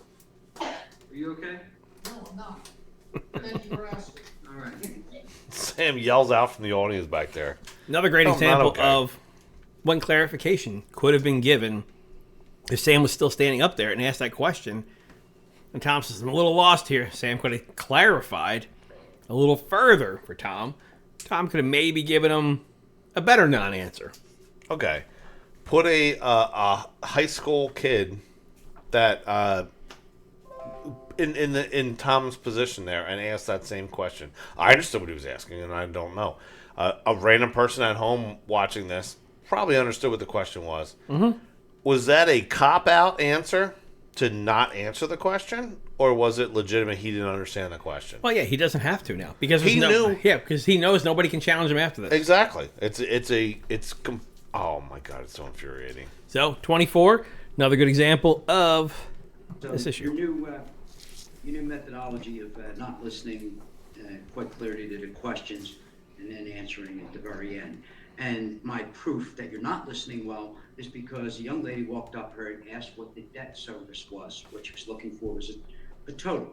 And you blurted out percentages according to Trenton and other municipalities. She was looking for debt service payments. That was an answer. Yeah, so somebody new to the meetings asked a pretty basic question. It's completely, I don't know. What's your debt service payment every year? And they gave her some kind of percentages and all kinds of stuff. Yeah, they gave her literally not the answer she asked for. But that's I don't know. I feel like for the rest of the year we're just not going to get anything until something changes. But after that was the end of they voted for the capital budget. That was all approved. Next was a public hearing for the speed limit reduction on the Blackhorse Pike. If you remember, people were driving through other people's houses. And goodness, yeah. they had all kinds of stuff going on there. Stacy Smarguglio has been up there a few times asking for some reductions. So this finally took place. They reduced the speed limit from 40 down to 35, which I don't know if that's going to make a difference. But Dave Leader goes up there and he's like, that's not good enough. We should go to 25. And I'm like, Dave, settle down, buddy. 25 is, for me, 25 is like painful, right? 25 is painful. In Pennsylvania, I used to drive through school zones in like central PA when I lived out there. It's they're like 15, and I'm going, how slow are your kids? Right? It's a good. Oh, that's not the wrong guy. Yeah, right. But anyway, so the public hearing that passed, so the speed limit will be changed. I guess there was a lot of work on that, a lot of thank yous going around, and hopefully people are safer now because of that. We moved on to the Egov section, which there was an interesting thing here that the council president, apparently he's looking up addresses of people's where they sent them in. When you go online, if you guys go onto glowtwp.com and you go to the Egov section, which is under Municipal clerk section, then go to Egov. There's different fields that you need to fill out, and if you don't fill out a certain field, it doesn't allow you to send an Egov in. So one of the fields is an address question. So someone, whoever it is, send an Egov in with apparently an address that wasn't real, and the council president kind of just completely lost his mind over this and said, like, I'm not reading this, and it turned into a whole big accusation later on. I don't know if this is the clip. I didn't do these clips. I don't know. I think I kind of mashed it all together here, but my thought on this too is like, not everybody that wants to submit a question to be read publicly wants to. Look, you may want to bring something up controversial. Yeah. There's a controversial thing coming up later, too, that somebody has in their neighborhood. It may be, and, bless her for showing up there and actually talking about it, but maybe you want to ask council a question, but you don't want to give out like your information to where your address can be online. So maybe you don't give. I don't understand this. This is to me, as a civil rights activist, I guess I can call myself here, is you have a First Amendment right to redress your government. You have a First Amendment right to say whatever it is that you want here. You also have a Fourth Amendment right to be securing your papers and your identity and everything else. You don't need to give that up. I understand that the Egov section it's not a rule that you have to be allowed to have. This is like something that they are additionally allowing us to have. Thank you. Okay, great. But what makes you have to give up your address or your name, in this scenario here? So whoever this person was that sent it in didn't want to give that out. It's Joe, and I know you can attest to this too. There's so many people that reach out to us to say, hey, this is going on or that's going on. Don't say my name. I'm afraid of retaliation. You should not be afraid of retaliation. You're a public servant working for the people here. You shouldn't be afraid that your boss is going to fire you because you're a whistleblower or something. We have whistleblower laws in this country that protect you as that. As a citizen, you have every right to ask a question. What right do they have to force you to give your actual address? So in this scenario here, again, I know it's not a right that they have to send an Egov in, but you do have a right to redress your government. So for him to restrain you, whoever this person is, to restrain you from saying something because you put a wrong address or whatever, that's what it was, right? An address? He said it was an address that doesn't exist in the township. Yeah, an address that doesn't exist in the township, yeah. So, again, I think you clipped the other part of it. It feels like intimidation to me. It is intimidation. 3 of them. However, one of them, it seems to have a fictitious address. Why'd you look it up? This individual, I'll reach out directly to. He will. Listed, Sorry, Daddy's coming into town. Daddy's going to punish you. I'll address that directly. And the third thing is Giselle Brown. Remember her? Oh, yeah, I remember Giselle. She sent an Egov in with no phone number, no address, and refused to give it because she said she felt unsafe. You read that, Egov. But yet you won't read one tonight because somebody supposedly sent in a fictitious address. Why do you have to give an address to ask your representative a question and expect an answer? In regards to Mr. Giselle Brown and feeling unsafe, I believe in transparency. And apparently, Ms. Poin's aware of what was in that email that was sent. What? So, in regards to Ms. Kelly, and Ms. We actually have 3 of them. So, yeah, he accuses Denise Coyne because she went up there and called him out for the BS that he's doing of if anybody's going to call them out for any email that comes in that they don't want to answer because you have the right to get an answer, it's going to be Denise. Doesn't mean she has anything to do with this. If anyone should be unafraid of saying something, Denise Coyne has more. Oh, I don't know what you want to say in a publicly, a family-friendly way here. More than anyone that I know to call them out about something, it's her. And for him to think that she has something that knows what's going on with the complete BS. Yeah, that she's got to hide. She's got to hide. She calls him out for everything. She's there every week. Yeah, you guys steal, you lie, you cheat, you do all. She says it out loud to their face. You think she needs to hide behind an Egov thing? No. If there's any time that she sent an Egov in, it's put it on the record. So I don't even know what was in this Egov. Talking to her, she doesn't even know what was in this. Somebody sent in a question that he didn't like, so he's going to research the address? How creepy is it that he's Googling addresses to find out who lives there and who they're associated with probably? I wish I could say more. How creepy is that? Creepy. I can't even tell you how many people So why? So what? Think of his position. What's the plan in town? Yeah, not as council. How many people have told me about creepiness? In his job position, in his job position in HR in the school, have come to me about that. And it's like, look, it's not my position to come to it's not my role, but come to me, family and friends that I know in the school system that, like, when I ran in 2021, were like, would love to support you, love to put a yard sign on, but don't want to get fired. It's a big deal. Intimidation here works on some people, apparently.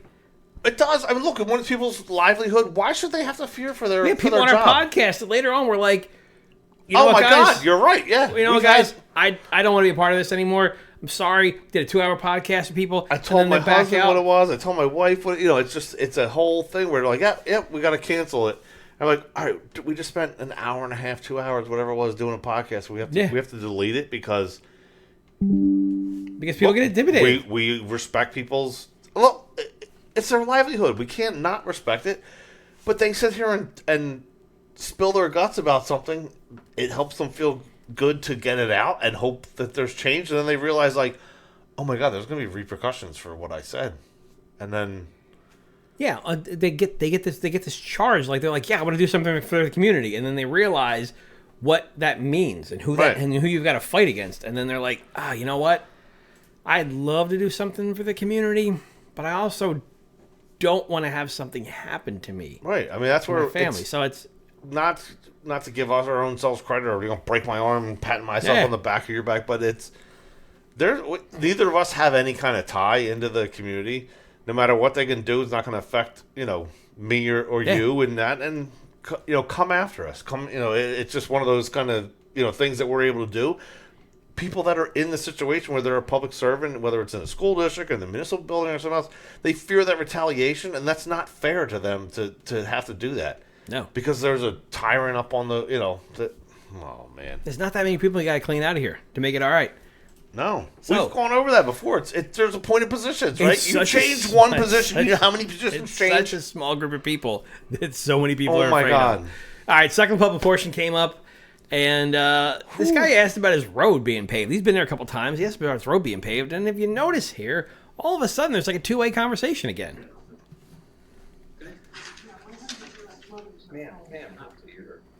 Four-way conversation. Up here today. Again, to be very quick. Just curious if there's any updates on Gable Court. As I explained at the last meeting, I had a house built here 6 years ago. There's 18 houses in that community, and been there longer than myself.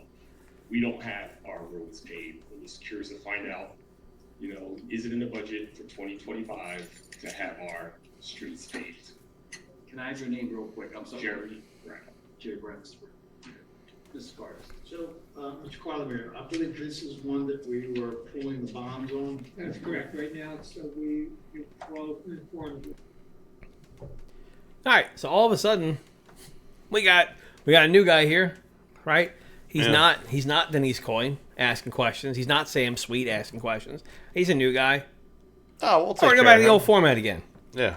Now, eventually, there was some more back and forth, and I think they started to catch on to like, oh man, this is going to look bad. Yeah. And they're like, okay, sir, we'll answer the rest of your questions after this. So, yeah.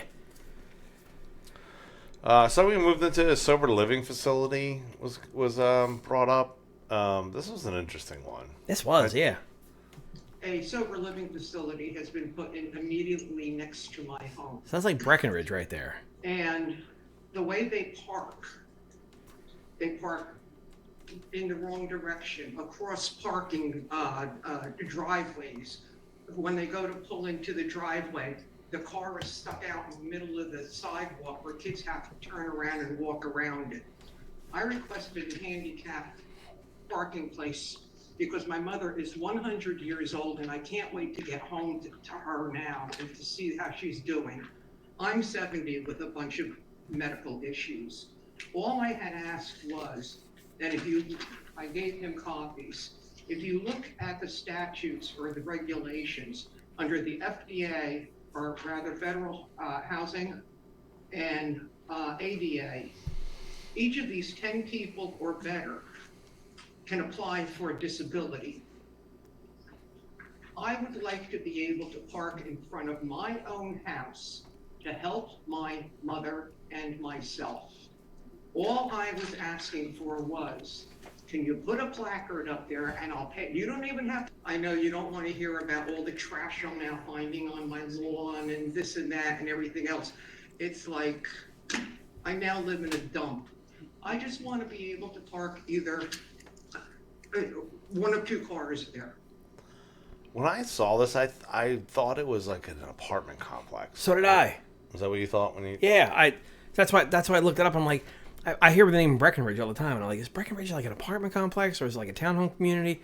No, it's a full blown neighborhood. It's a neighborhood, and now you guys and I chatted with a couple of you guys saying, you guys believe they have like these sober living facilities in neighborhoods? Like, oh yeah, that's like a state thing. Yeah, it's a state thing. It's like all of a sudden you could have 10 people living next door. Yeah. Because like your neighbor's house went up for sale and somebody bought it and then they made a sober living facility. And they have 10 people living there and they're parked all over the place. That's crazy to me that can happen. Well, yeah, when you were saying that, I'm like, where have you been, Joe? Like, I didn't know this was gonna happen. You did the #1 podcast in Gloucester Township. You don't know this?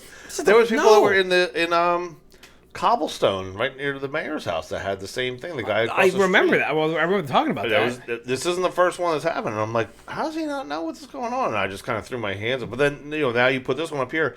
I swore when I was listening to this that she was talking about apartment complexes because she's talking about signs and parking spots, and that her tag matches the spot, and then she's talking about parking the wrong direction. I'm like, what? And then I see when you pulled up there, parking the wrong direction is already, I would imagine, I don't know this, but in the code book, you're not supposed to park the opposite direction of traffic, right? So that's already a ticketable offense. So why are we writing another ordinance? Why is she asking to write another ordinance, against that? I don't know. It was a whole weird scenario here. I feel for her. Taking care of elderly people is not easy. It's not something but she's in her 70s, taking care of her mother that's 100. Right, 100.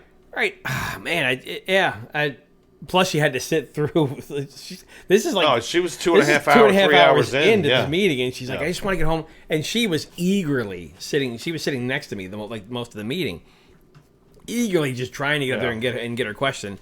And this kind of goes back to my thing where I'm like, can we do these ceremonies somewhere else so that people have stuff they need to get done?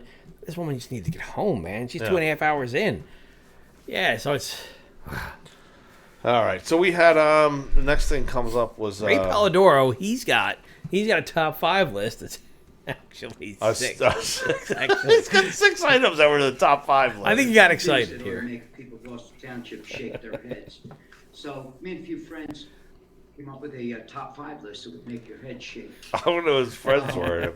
I don't know. Just in the last few years, the Glendora Ambulance Building, your procurement of it, the amount of money you put into it, and now we're Sickerville too, and we're renting it out, rent-free, tax-free, to a for-profit organization. The medical industry is doing very, very well right now. You go by any hospital, you'll see wings put on with somebody's name on it, what have you. And even though the fact is they provide a service to us all, they make a lot of money and they charge for a ride. And yet we still continue to give a medical facility like that worth billions and billions of dollars at for free. That's something to make your head shake. In the past, you've had back and forth with the housing authority, selling the same piece of property back and forth and back and forth, and it bordered on. Nothing came of that, huh? Nope. It just kind of went away. And then you guys talked about through the housing authority remediating vacant homes, and maybe even considering that to be. Oh, what was that guy's name? Part of our Pat Murray or Pat requirement. Don't remember that ever happened. The discussion kind of went blank, and that went on. That was another thing that was in the top 5. The Black Box Community Center. Now, I'm not a math major. I play one on TV, nor am I real good at it. But if you add the numbers that are so far, 6 on his top 5 list. And I had asked you early on if you guys bought that sight unseen, because who in the hell would buy building filled with asbestos, now you have to remediate. The answer to that is Gloucester Township.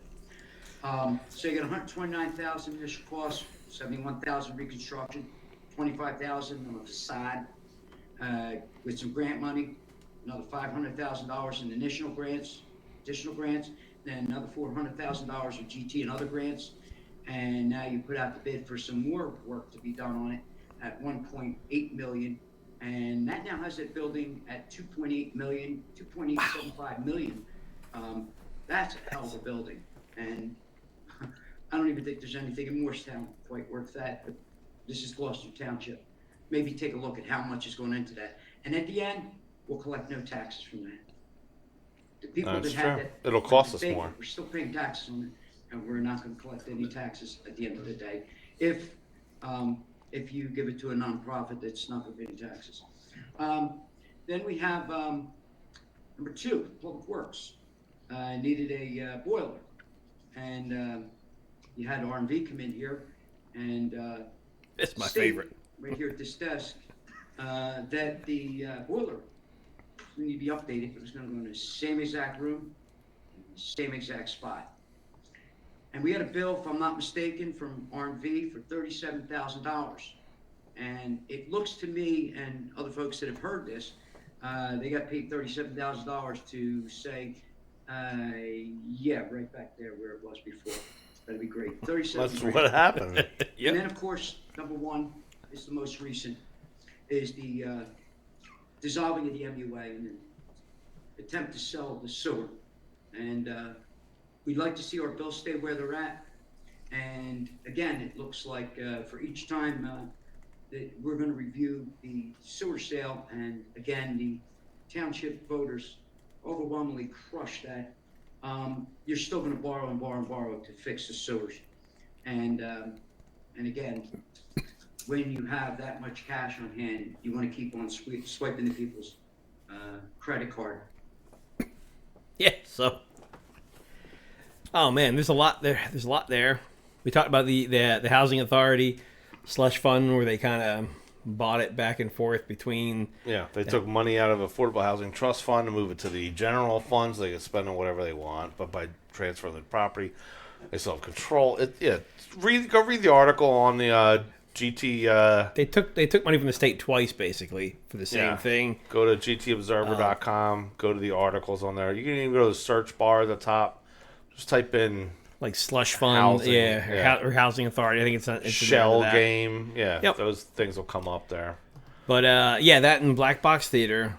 So now we're at 2.8? I think you said $2.8 million are going to be into this thing so far for a Black Box for a theater. It's 2 doors down from the other theater that we own. Yeah. So it's in a time now where I can think of. We just saw in Berlin. Their old bank building.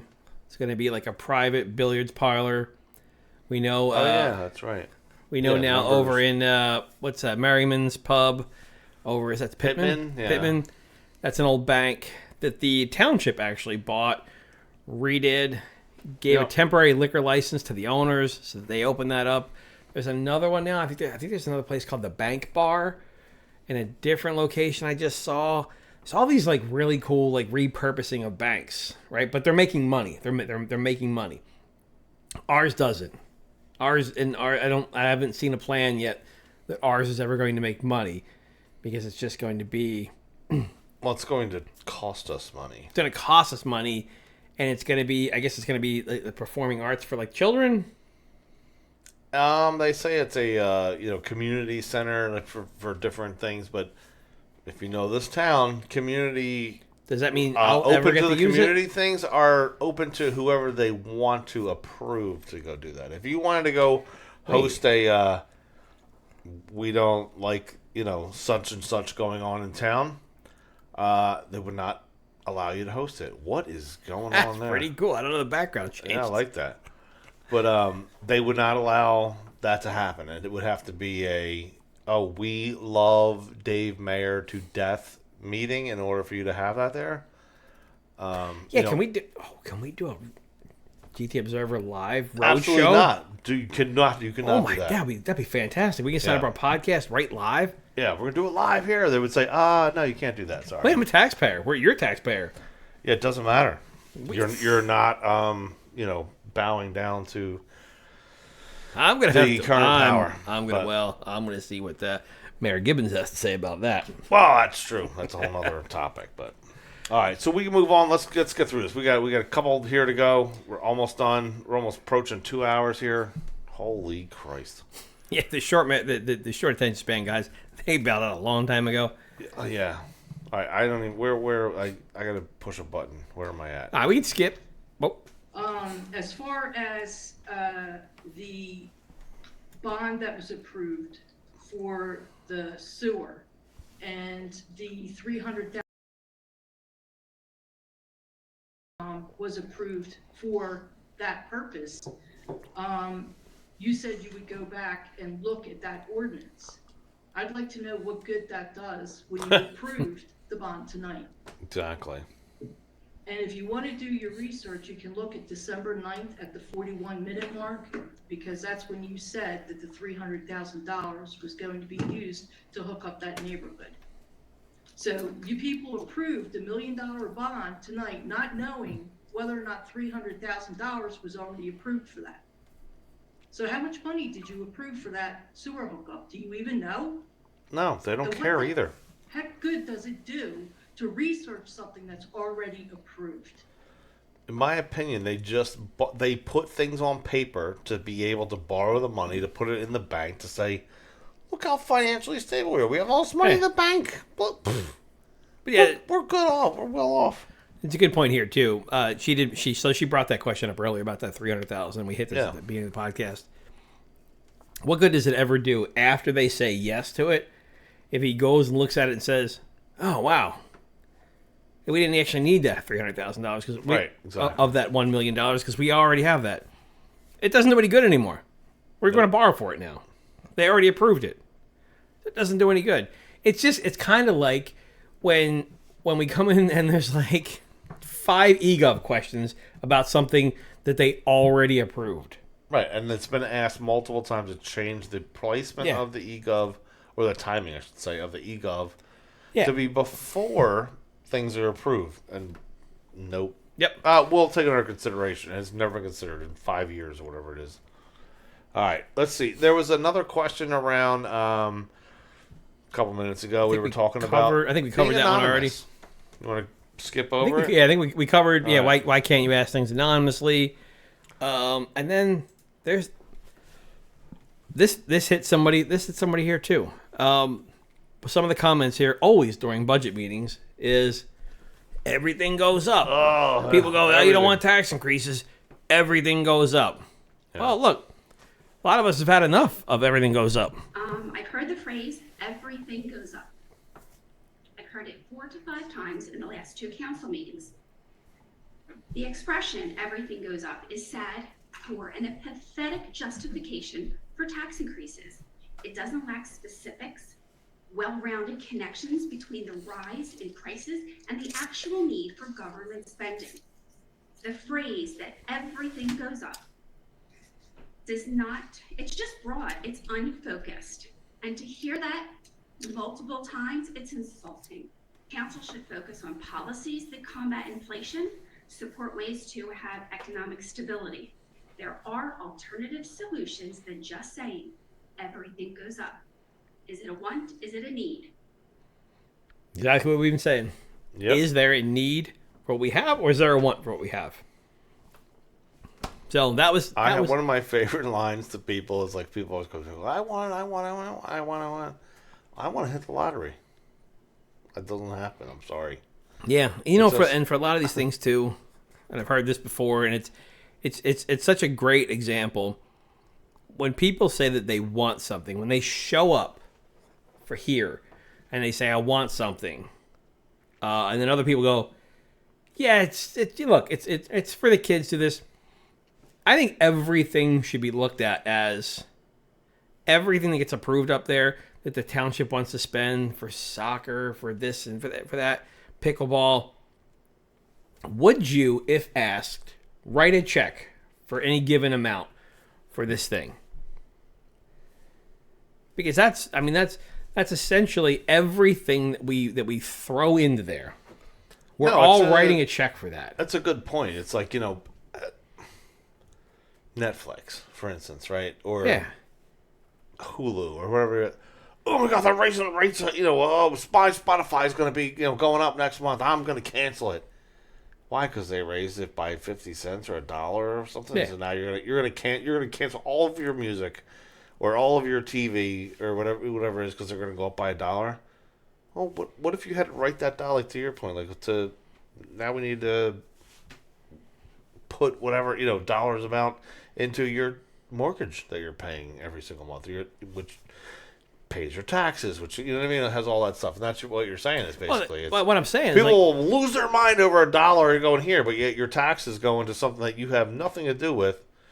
But that also goes into schools too, and fire districts and county, and like all these things all go into like one big pot, and people just don't even realize it. Like we saw through the sewer sale, not to go completely off topic here, but people that rent in apartment complexes had the mentality during that sewer sale of talking to them as, well, I don't pay for a sewer. Like, dude, do you have a toilet in your bath, like in your house? Yeah, like, you do. You do pay for it. It's going through. It might not be a line item on your rent, but your rent is dictated. If you're owner of your property that you rent from, their bill goes up. What do you think is going to happen to your rent? It's going to go up. Yeah, too. there's no landlord that goes, I'll take it on the back here. Yeah, I got this one, guys. There, they got me. They're going to pass that along. Right. It's going to get passed along. And I think you've got to look at everything. Look, all this stuff. And you might seem like a bad guy when you're like, I don't want to put lights. I don't think we should put lights now on a soccer field. It's not even that you don't want to put them. Let's explore the other ways that we can get this done. If you ask me for a list of things that I'd like to see in town that I could go do, have the taxpayers pay for it, I'd give you a big list. But I would never make that list because I would never ask anybody to pay for anything that I would want to do. If there's something that I want to do, there's probably somewhere that's private that I can go pay to go do it. You're also in a situation of privilege. Don't go there. I'm telling you, you are though. Look, there's a lot of people in this town that they can't afford to go to a private, whatever it is that that you're talking about. So we do have a responsibility to take care of people. No, I'm able-bodied, right? So I'm not comparing myself to someone who is not able-bodied, but I grew up with no money, and I've worked my ass off over the years to make money to do things. Everybody has the ability to do something, and what drove me was that inability to afford things. It's a really big. The inability to? You said growing up without drove me to do what I do today. Right. That is, and I think if you give everything to everybody, nobody has that need to make themselves better. I grew up in Pine Hill. I wanted to get out of Pine Hill and I wanted to get something better, right? I moved away from this area for 10 years for a job. I missed my family tremendously for 10 years to make money, to make my career better, so that I could come back, be closer to family, have a bigger house, and be able to afford things. There's a motivator there because I didn't have. And I feel like if you give everything to everybody, I knew that, like, I had family that lived in like Washington Township, right? And to us, they were like the rich people. Yeah. And I wanted that. That's what I wanted. That was my goal right there. But like Pine Hill didn't give. I understand where you're coming from with that, and not to extend this thing for we already are 2 hours here, but it's there is a certain level of that we need to understand that everyone is not in the position. So the rich people welcomed you in and did different things to to help you along. I know somebody at some point along the way they didn't though. Someone asked me, they didn't. No, there were no. I didn't go anywhere else. There were things that I just never had growing up, right? That I worked for, because what I knew when I was an adult, I didn't want to be in the same situation that my parents were in and struggled through. No, yeah, no, I get that. Yeah, I don't know that we're gonna resolve anything in this. No, I'm saying that here. there's no argument. I'm saying there is another side to this argument, though, that says that we don't have to have everything that every child wants here. We're Gloucester Township. We're not name any other big township that has a ton of money, right? We're not them. We're a good middle class township. We don't need to be anything bigger than that. I don't remember where we got off on this argument here. Wants and needs. Wants and needs. Exactly. Okay, but there are certain things that are basic human rights that you think you should have, right? But listen, Bernie. It's a Bernie Sanders thing. It is though. There's basics. I don't even remember where we got off on this whole conversation. But basic human rights do not include somebody else's labor, by the way. All right, we're gonna. There was. We should do another podcast just on this topic. We should. That was basically the end of the. That was the end of. That was the end of the podcast. We're done. We're not doing this anymore. No. We're done. Get this socialist out of here. No, it's not a socialist. I'm kidding. Like there's certain, And again, we are a town of. Yeah, we are a town though of. It's very eclectic. There are, there's people from all walks of life around here, and I don't think. I don't think we should. I don't know. But no, I don't think we should say, look, in this side of town, here's a dirt lot and some sticks. This is what you play with, right? That's not what I'm saying. It sounds like that's what you're saying. I'm just saying that, that's not. All right. We also had. Sorry, we went a little off topic. It's been a tough week. It's been a tough week for police officers. I drove through today. I went to Deptford. There was they had two big, huge cranes going up through, and I didn't realize what was going on. I'm like, oh, this must. Here, let's play the clip here. So I just want to make council aware that it was a bad weekend for law enforcement throughout the country. Hit a little bit close to home. It is last night we had a Camden officer with 2 years on, graduated police academy with many of our officers, who was stabbed in his neck by during an unprovoked attack, 1100 block of Broadway in Camden. From an emotionally disturbed person who came up from behind and stabbed him in the neck. He's still in critical but stable condition. He's going to need to undergo several surgeries. His name is Officer Joshua McKnight. He is 23 years old. He was a Marine, 2 years on the job. So I just asked you to keep them. We've been in contact, even just during the meeting with Chief Rodriguez from Camden County Police Department. But also in Virginia Beach, 2 officers were killed in the line of duty on Friday evening at about 11:30. Ties to Gloucester Township. His father, the slain officer's father, is a resident of Gloucester Township, a retired Camden police officer, friend of mine, someone I've worked with. He was a SWAT officer for many years in Camden City. So he's also the father is the president of the Centurions Motorcycle Club, which is a law enforcement motorcycle, first responder motorcycle club. I didn't know that until he said that. No. Yesterday morning. I've seen the Centurions. I didn't know. The slain officer's brother is a state corrections officer, lives in Blackwood as well. The officer's mother lives in Lindenwall at this time. So hits close to home. I believe the young man was from Gloucester Township, Christopher Reese, but those 2 officers, York, Pennsylvania, and also an officer, a sheriff's officer from Mississippi. So just to keep you informed, even though these places are, they weren't from our region, but they're tied very close to us. So I just ask you to keep those families in your thoughts and prayers. So. All right. Yeah, man, that Camden one, 23-year-old. 23-year-old that was officer tough. stabbed in the neck. That's a tough thing to hear. And 23, dude, you have your entire life ahead of you at 23. Yes, you get stabbed in the neck at 23. Luckily, man, luckily he's still alive. And the other ones. I know he was in critical condition, stable in critical condition in Camden. I don't know where he's at now, in that, but hopefully made it through.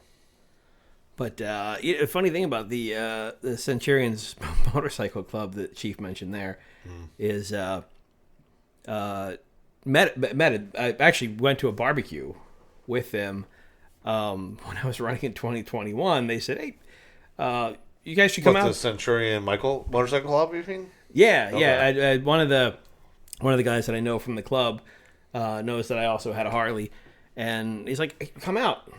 You guys are running. You want to meet the club?